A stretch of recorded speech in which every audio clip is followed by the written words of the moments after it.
Namaskar. Yesterday I was answering questions of my friends and I came up with some inspiring metaphors that for me are inspiring. We were talking about material life, divinity, spirituality, if there is any conflict between material life and spiritual life.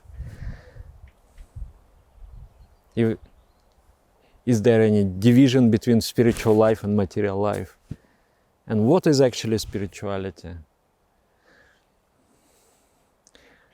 Spirituality is moving along with the cosmic connection, with the cosmic will force. Adjusting yourself with the cosmic will and moving with that. So for many people, the existence of cosmic will is a questionable thing. They believe that the world is purely material and there is no mind, there is no soul, there is no consciousness there in the world. I believe differently. I believe the consciousness is slowly unfolding itself in the material structures. Matter is just a dust.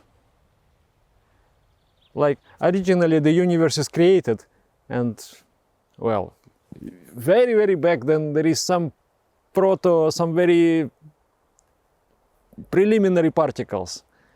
Then there is atoms of hydrogens. Hydrogen is formed. Then that hydrogen become compacted into the stars, and then in the furnace of the stars other elements are forged. But still it's so simple, everything. There is hardly 100 elements, little more than that. So simple. But then the life comes into being. Inanimate objects become animate objects. So that transformation, that happens because of the complexity. If you take the molecule of DNA, you find, whoa, it is so incredibly complex. And humans, or not human, just one living cell, when you look in the microscope, is so incredibly complex. And then what to speak of the human body? Human body is trillions of such cells, and they are not same. They're specialized. There are different kinds of cells, nerve cells, the cells in the muscles, cells in the skin. They're all different. In the kidney, in the heart, they're all different cells. And all those cells, they form organs, and then organs, they form the body, and they all work in harmony to express, to enable human consciousness. So that movement from simplicity to complexity, from imperfection to perfection, is the movement of the evolution. Is the movement from chaos to order. And that order, that higher organization, is divinity. So Supreme Spirit is the perfect order of things. And when the things, the chaotic things, they become ordered, that is the movement of spirituality. So the more there is a harmony, the more there is order, the more will be expression of consciousness. First of all, there has to be complexity, but that complexity has to become ordered. It has to become organized. Then when it is very complex and then it is organized and working harmoniously, that enables the expression of consciousness. So, back to our spiritual lives. Back to what I have to do. I exist in the world. What is my mission? What am I to do? Everything flows steadily, slowly, advancing in the evolution, rising in the evolution. Slowly, slowly. as I was saying, inanimate objects, they become animate objects. Animate objects move from unicellular organisms to multicellular organisms, and so on, it goes like that. So it is clearly that the movement of the evolution goes inevitably to the expression of consciousness. As a human being, I am a part of this world. I must move also in that direction, towards the expression of higher and higher consciousness.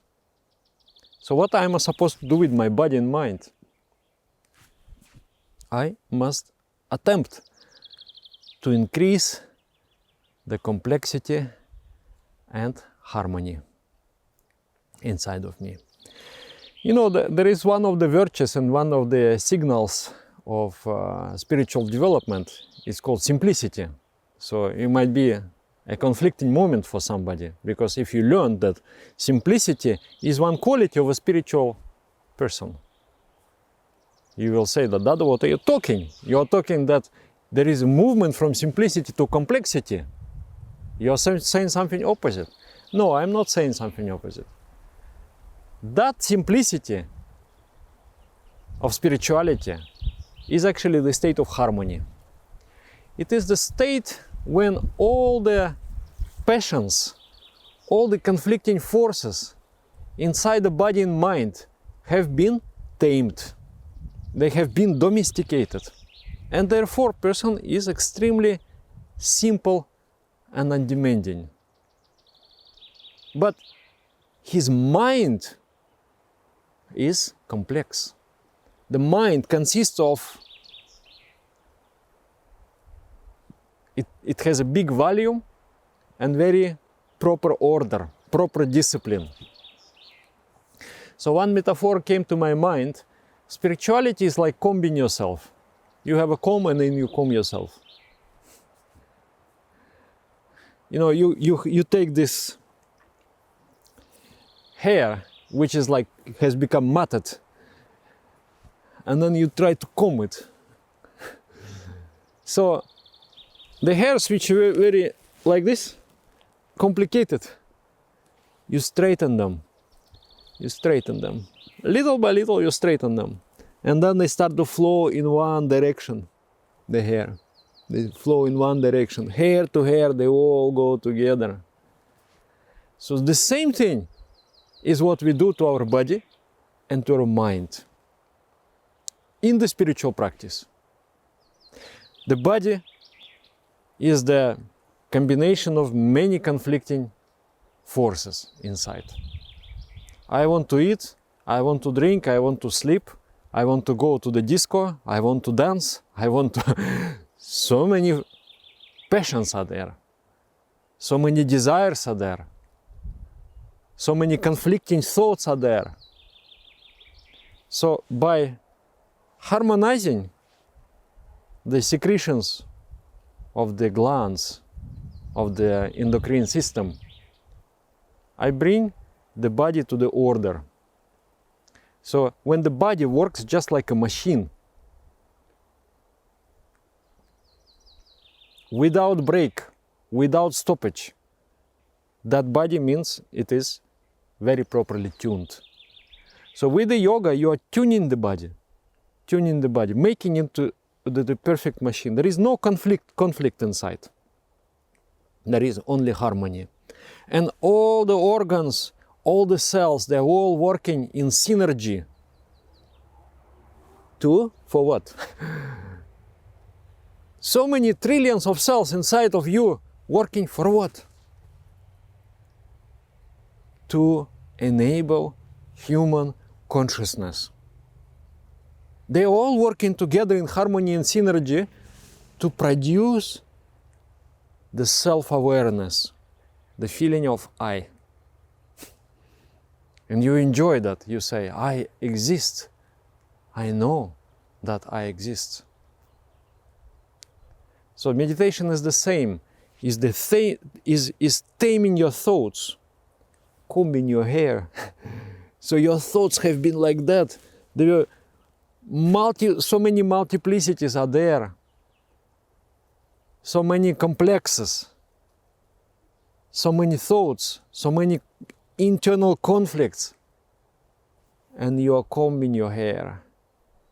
You're sitting there, withdrawing your mind from the different objects and directing every bit of the energy of your mind towards knowing yourself, towards that higher order, towards that higher harmony. So the mind slowly become coherent. That coherent movements of the mind enables the reflection of the divine consciousness. And then you experience what is called bliss. That bliss is the expression of the high order. When the mind has become extremely disciplined, when the mind has become coherent, as a result of that, you experience bliss. You experience spirituality. So everywhere, when I look at anything, I don't want to break the poor grass, you know. Not poor, it's actually very happy. I don't want to break it to show you. But when I look at the leaf, I find the expression of the great harmony. There are so many mathematical laws there in just that leaf. It's geometrical. It is perfect. It is well done, well designed. There are so many mathematical laws working behind that. It's an expression of such a high order. So wherever I look, that orderliness, and the more evolved the things, that the more information, the more structure, the more organization is inserted inside. So that is the movement. Now, then we go next level. We go next level now. Okay, my individual purpose of life is to achieve bliss. I can achieve it to some extent by regularizing my body and mind, by developing my mind, expanding my mind. I cannot expand my body so much, but I can expand my mind. You know, spirituality is transformation. You take the physical energy, that physical energy you convert into mental energy, energy of the mind. You have the physical energy, you're eating, you are sleeping, you are walking, then you get the energy, okay? So with that energy, you have the capacity to think also. So you acquire energy, you acquire prana from sun, from air, from water, from food. Then with that energy, you can also think. You can move your mind. There is a movement of your mind. You're able to create a stir in your mind. With that movement of your mind, subtler and subtler and subtler and subtler and subtler movement of your mind, you're able to convert physical energy into spiritual energy. What is spiritual energy? Spiritual energy is bliss. Spiritual energy is nothing, is a pure inspiration. That again can be converted into the physical world. You have the inspiration, then you're able to move things in the physical world. Without inspiration, you cannot. You might have all the knowledge in the world, you will not create anything new. You will not be able to go next level. But inspiration is that spiritual energy that enables you to say a new word in the world. So in this physical world, the evolution only comes from spirit. Because the matter itself is nothing, is dust. It's just a dust. You know, in the Bible, it is said that God has created human being from the dust. From dust we came, into dust we will return. And it is the spirit, the divine spirit, which manifests itself, organizing the dust and making the dust into its own body. So a living organism is not the dust. It is that life, that structure, that knowledge, that logos, that you know, the divine knowledge embodied in the cloth of that dust. From that dust you make the cloth, and that's what his body is. So life is embodied in the dust. So normally this life, this world is full of conflict, full of strife, is a chaos. But when with the spiritual revelations, with the spark of knowledge that humans receive, they try to organize this world, and the world becomes safe. The world moves from darkness to light. So my statement is very clear. Any evolution in the social arena of life comes because of the spiritual people. And to me, spiritual people, I equate the spiritual people with genius. Genius means spiritual. Spiritual means genius. Either you develop it through spiritual practices, or you're born with that inner connection to the divine. And because of that inner connection, that ability, that discipline in the mind, that disciplined mind, coherent mind, just like a lake. No? The lake is, so many waves are there. So you cannot see the reflection of the moon. But when the lake becomes smooth, then you can very clearly perceive the moon as a reflection. So similarly, when the mind becomes disciplined, either you are born with that capability of focus, of controlling your mind, of directing the thought waves, of directing your thoughts to where you want them to go. If either you are born with that capability, and then you are genius, or you develop. You develop it by education, and especially by spiritual practice. So the genius people, receiving the spark, receiving a bit of information, bit of knowledge, and that knowledge is nothing but God. There are many kinds of yoga. One of most important yogas is called Jnana Yoga, yoga of knowledge. So the motto, or how to say, the main principle of Jnana Yoga says, Jnanam Anantam Brahma. Brahma, or Supreme Consciousness, or God, is knowledge infinite. Infinite knowledge is Brahma. So this leaf, it has the knowledge how to be a leaf. So these cells, somehow they have this knowledge how to be a leaf. So they all grow according to knowledge.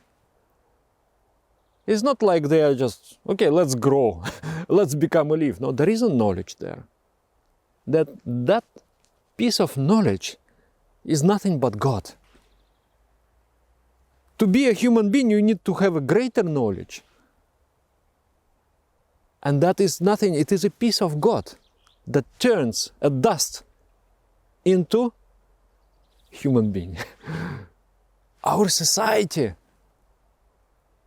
you compare the Stone Age primitive society and today's society, it's much more organized, much more complex. Economy itself, there are so many chains of supply, and you are getting here, bringing there, you are processing there, bringing there. Incredibly complex structure. And that is the peace of God embodied in the society. And that's what creates the modern society. So, we can evolve, we can develop the richness and the complexity of the mind, at the same time the discipline of the mind, so-called simplicity of the mind, discipline of the coherence of the mind, so that you are able to, with the calm mind, with the thoughts flowing into the depths of knowledge, you will be able to acquire the knowledge. So that is the individual. And then by working together with each other, we create a better expression of God, of divine. Today, our interactions, they're still based on the primitive instincts. Like we live in the capitalism system. The capitalism system, the supreme truth is greed. So greed, the desire for acquisition, organizes every portion of society. That's the pre-forming factor. That is one kind of tendency. Game can be changed. We can move from one level of perception, like here, Manipura chakra, the greed. We can move here to cooperation and mutual benefit. We can move here to the service. We can change the primordial motivation, the moving force. And that is, first you have to individually change. If you are a greedy person, if you are a selfish person, you cannot build a spiritual society. So first, changing yourself, changing your motivation, evolving and becoming enlightened human being. And then there is, now I'm coming to another big point. You are an enlightened human being, but you are alone. Then you weave the network of other enlightened human beings who are working with a different paradigm, with the different motivations. They work for the benefit of all beings. Change paradigm. So they start to, like, when the 5 people like this communicate, they already form a bigger structure. They form a small society. I heard that if you put one ant somewhere, the ant will be completely lost. He will be just like, what? I don't know what to do in this world. But if there are 5,000 ants, suddenly, as if some higher intelligence is there, guiding all those 5,000 ants to start to build an ant hill. Suddenly they become like an intelligent organism altogether. One ant is not intelligent, but 5,000 ants, or 10,000 ants, or 50,000 ants, they are intelligent. And they are individually, somehow they're communicating with each other, and they're creating higher level of intelligence, which individual ant cannot fathom, cannot understand. So the point I'm making is, first you shift your paradigms. There is a primitive life which is based on a very simple emotions, such as greed, attachment, jealousy, anger, pride, fear. This is a very basic emotions. but there are higher emotions. We are much more complex beings than we know. We also have love. We also have desire for the happiness of others. But we don't use that complexity much. We rely on the still basic emotions. So developing yourself is making use of more and more dimensions of your mind and become habituated with them. That is what is development. And then as you do that, also you connect with other people and you form the machine of enlightenment. One sister, she was in my yoga class, and she had some kind of spiritual revelation that you may take it with a grain of salt. You may believe it or not believe it, because this is subjective, this is individual, but I was very impressed with it. She said, Dada, you know, I had today this meditation, very powerful, very vivid, and then I just saw like a network, like a grid all over the world. And each node of that grid is a spiritual aspirant, is the person who is actively trying to meditate, trying to reach the cosmic consciousness. And that grid was all over the earth like this. And each node was shining with the light. And I understood that I've been missing you all. I'm part of you all. And now I'm coming back to that network. That was very, very touching, very impressive. I also feel like this. I also, like when I do collective meditation, I feel I'm connected with everybody. And we formed all together a higher intelligence. I don't have that intelligence. But when we are together, that intelligence inspires and awakens my own intelligence. That is so incredible to me. Every time after collective meditation, I just feel inspired. I just feel new ideas. Every time when I connect with somebody, not myself. Myself also sometimes I think, but when I connect with somebody, with another human being, to discuss something, to think something, and another high intelligence is formed, which is bigger than my own. Also I see, like in some regions, because of my activities with video blogging, etc. Now we are more than 1,300 active, really regular practitioners. And when we grow to this size, I can see there is interaction going on. There is much more creativity.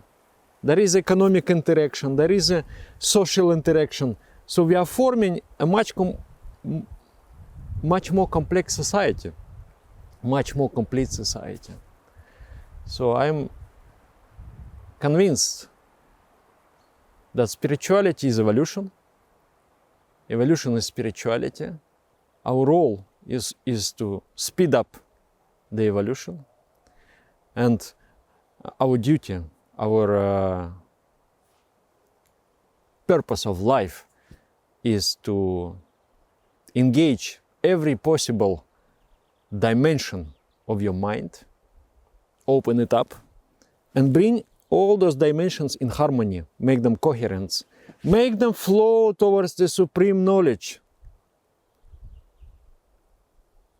Embody that supreme knowledge in yourself, and then connect with other cells. Just like trillion cells in your body work to create human consciousness. Why can't we, human beings, work together in harmony, building a harmonious society? Even it is a small, tiny, little society, but built on the different principles. Built on honesty, built on partnership, built on love. So we built that. Built on that genius, which is inside of all of us. That's why there is this mantra, Sangachadvam, Samvadadvam, Samvomanam Sijanatam. Sangachadvam, move together. Samvadadvam, talk together, come to the same understanding. Samvomanam Sijanatam, know yourself together. When you will know yourself, you will feel harmony with other person who knows himself. You catch that spark of consciousness, and he catches the spark of consciousness. And then you will feel you are my brother. You're not just anybody, because we understand the same truth. So spiritually we are brothers. Physically we are different. So in the material world, there is no unity. That unity into material world is brought by the spiritual presence, by the factor of spirituality. See this human body, trillion cells. And how many atoms? How many molecules are there? More. And it works as a one structure. So unity is brought by the supreme knowledge. By that information, by that priceless information which is there in our genes. So that our genes is the embodiment of the spirit. And the matter organized all around the spirit. That is the spark of the spirit.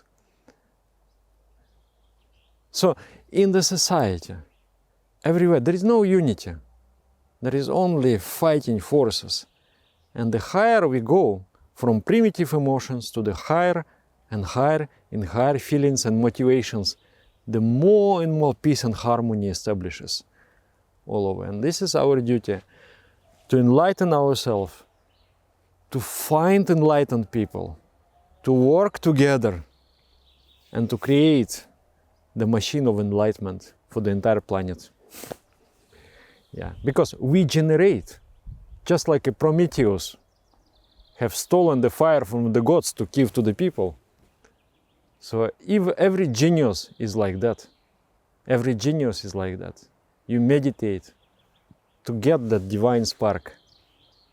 You connect with other people. Together you create even bigger spark, even bigger impact on society. Yes. And there is no actually material life.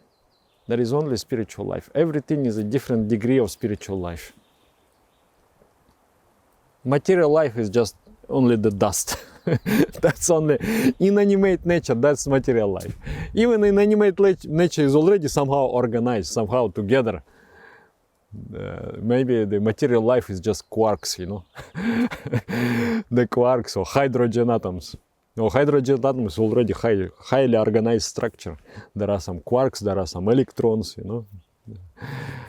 So material life is just pure dust, you know, of before the particles creations, like. So in spiritual life, whatever we experience is a spiritual life with a different degree of expression of consciousness. So that's just my thoughts, my flow of thoughts. I hope you get inspired, or I hope you understand. You write down in the comments. Is it clear or is it very complex, complicated?